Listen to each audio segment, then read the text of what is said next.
I have one video and one picture in my desktop. I'm gonna move these two files to my first folder where the index.html is located. So the video and the picture is now in the first folder. I'm gonna open this folder in Visual Studio Code or VS Code. You can see our index.html file got opened here. And in the first folder, we have the video, which is nature.mp4, and the picture, which is peak1.png. I'm gonna close the file menu and launch this file with live server on our browser.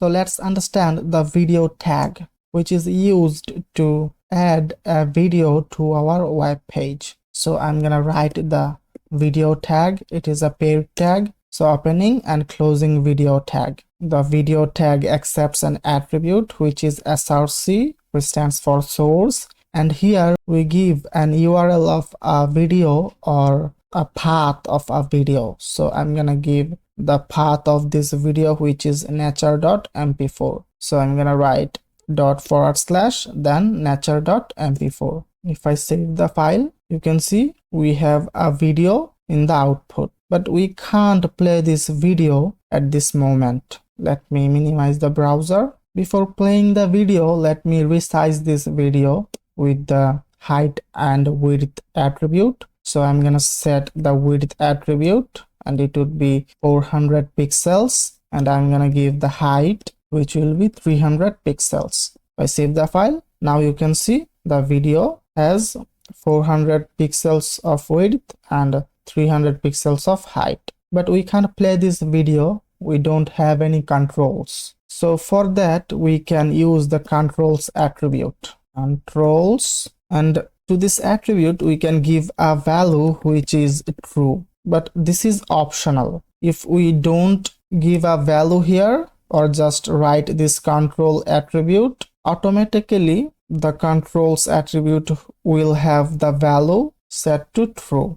So we don't have to write the value manually, like equals to then true in quotations. We just have to write controls. The value is automatically set to true. So if I save the file, you can see now we have a play pause button, a sound button, a full screen button, a menu icon where we have the download button. We can control the playback speed. We can go to the picture in picture mode as well. So if I click on this play button, the video gets played. Let me reduce the sound. If I click on this button, the video gets played, and if I again click on this, it gets paused. We can control the sound as well from here. Check this out. If we refresh the page, the video is paused when we load the page. If you want that when the user loads the page, the video should be automatically played, then we can do that with the autoplay attribute. So write autoplay, and here you can give the value true as well, but you don't have to write this. It is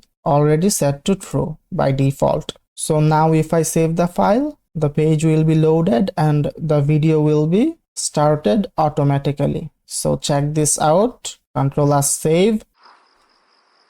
You can see the video started automatically. So for this, I'm gonna remove this autoplay attribute because it will keep playing the video whenever we save our file. So for this moment, I'm gonna remove this attribute. And check this another thing. If we finish the video playing, then it stops. It does not replay. So let me show this to you. I'm gonna play this video.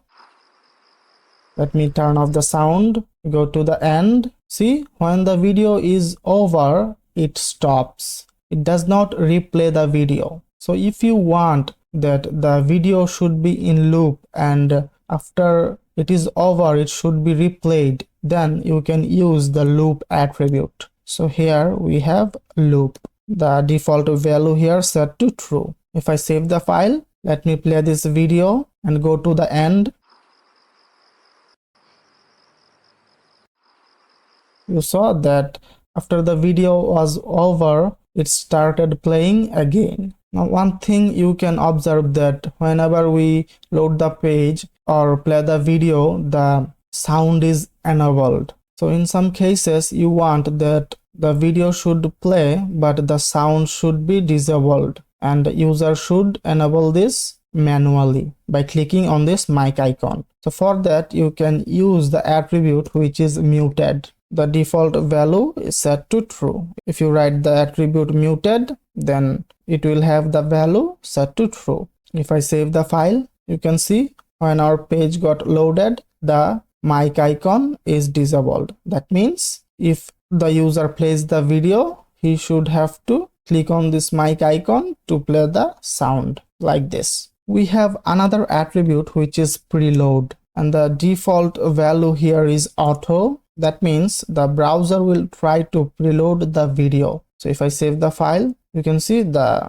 auto behavior which is preloading the video. We didn't play the video, but it is preloading. You can see the white progress bar, but we can change this. So if we set the value in preload attribute and give the value metadata, then it will load the metadata. You can see the progress bar is still white because the video is cached. That's why it's showing, but it will only fetch the metadata or preload the metadata before playing the video. And we can set the value here none. If we set the value none, it won't preload the video or the metadata. It won't preload anything. If I save the file, you can see it does not have any frame in the thumbnail, or it hasn't preload any data. You can see there is no white progress bar in this gray progress bar. So let me remove this preload attribute for this moment and save the file. You can see the thumbnail is the first frame of our video, but we can change this and set a better thumbnail, which is this pic1.png. We can set this as a thumbnail. For that we had to write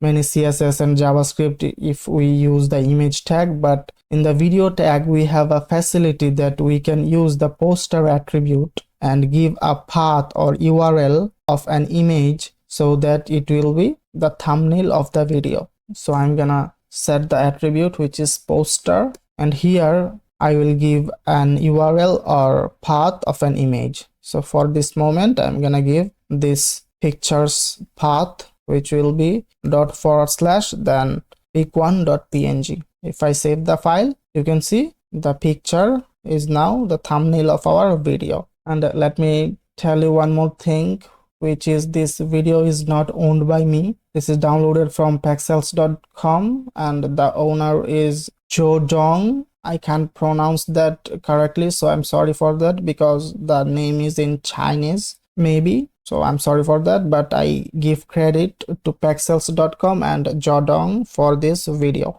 So you can see by using the poster attribute, we can easily set a thumbnail to our video without writing much CSS and JavaScript. So in between the opening and closing video tag, we can give a fallback value. So inside the opening and closing video tag, I'm gonna write your browser does not support video, please upgrade. So if a user visits our website with a browser which does not support a video tag or video, and the browser is unable to load this video and the source, then this fallback value will be shown to the user that his browser does not support video, he has to upgrade his software. So it is a fallback value which will be shown to the user when his browser can't load the video or does not support a video tag in HTML. So I hope you understand the video tag and its attributes,